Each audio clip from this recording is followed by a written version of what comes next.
Question number 7 देखिए बच्चों, the cost price of 9 article is equal to the selling price of 11 articles, find the loss percentage. काफी अच्छा question है और काफी सिंपल सा क्वेश्चन है। इसने बोला है the cost price of 9 article is equal to the selling price of 11 articles. तो बच्चों आपको पहले आइडेंटिफाई करना है कौन किसके ऊपर डिपेंडेंट है। जो 9 आर्टिकल है मतलब जो सीपी है वो डिपेंडेंट है सेलिंग प्राइस पे। जब तक हमें सेलिंग प्राइस नहीं पता होगा, हमें सीपी नहीं पता होगा, यही है ना। तो आपको क्या करना है, आपको सेलिंग प्राइस को लेट करना है। जो इंडिपेंडेंट है उसको आपको लेट करना है। आप सबसे पहले बोलोगे let SP, selling price of an article. कोई एक आर्टिकल है उसका सेलिंग प्राइस आपने बोल दिया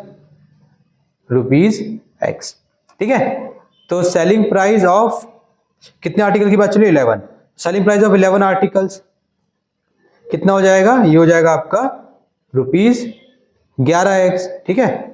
ये पॉइंट आपको समझ में आ गया होगा। सेलिंग प्राइस हमने बोल दिया आर्टिकल का X है, तो सेलिंग प्राइस 11 आर्टिकल का कितना हो जाएगा, 11X हो जाएगा बच्चों। अब देखिए हम क्या करेंगे, इतना आपको अगर आपको समझ में आ गया तब हम क्या करेंगे।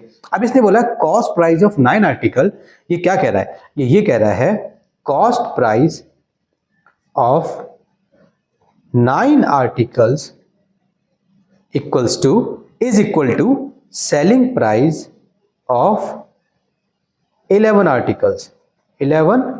आर्टिकल्स, ठीक है बच्चों। ये कहानी कह रहा है। तो ये कह रहा है कि जो 9 आर्टिकल्स का जो सीपी है तो वो है सेलिंग प्राइस ऑफ 11 आर्टिकल्स।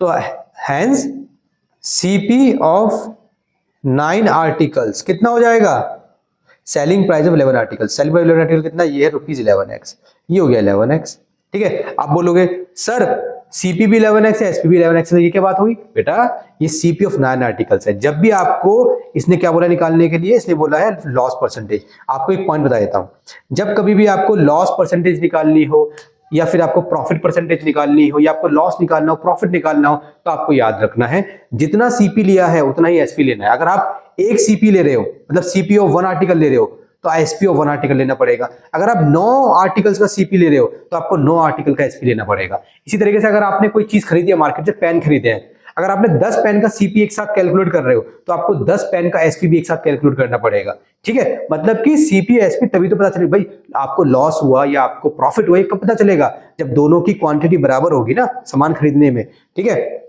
मतलब समझ गए ना। अब देखिए सीपी ऑफ 9 आर्टिकल्स इतना है तो एसपी ऑफ 9 आर्टिकल्स कितना होगा भाई, वो सिंपल सी बात है, वो होगा आपका ₹9X।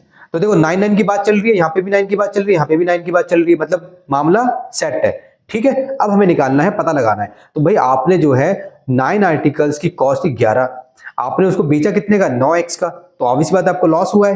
तो लॉस का फॉर्मूला क्या होता है, लॉस का फॉर्मूला होता है सीपी माइनस एसपी, ठीक है। तो एसपी क्या है हमारा, ये हमारा 11X माइनस ₹9X, तो ये हो जाएगा हमारा ₹2X। ये हमारा क्या हो गया, लॉस हो गया। हमें निकालना है क्या, लॉस परसेंटेज निकालना है। तो लॉस परसेंटेज कैसे निकालेंगे, लॉस अपॉन में सीपी इंटू 100, ये हमारा सिंपल सा फॉर्मूला होता है। तो इसको सॉल्व करते हैं। लॉस कितना हमारा ₹2X है, सीपी कितना है, सीपी हमारा ये वाला है ₹11X है, मल्टीप्लाई में क्या है, मल्टीप्लाई में 100 है, और यहाँ पे ब्रैकेट बंद करके यहाँ पे ऐसे परसेंटेज लगा देते हैं, ठीक है। रुपीज से रुपीज कटा, एक्स से एक्स कटा, अभी कितना हो गया, लॉस परसेंटेज कितना हो गया बच्चों 200, 2 को इससे मल्टीप्लाई कर दो अपॉन में 11%। इसको अब हम सॉल्व कर लेंगे बच्चों।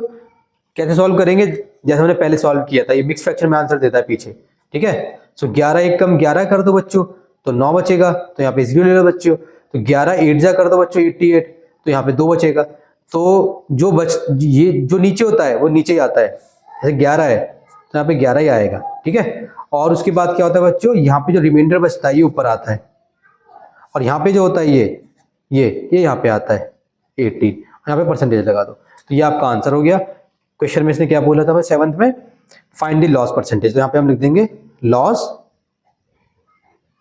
परसेंटेज, ठीक है। लॉस परसेंटेज कितना है 18, 2 अपॉन में 11, ठीक है। ये आपका आंसर हो गया। काफी सिंपल क्वेश्चन था बच्चों वाला।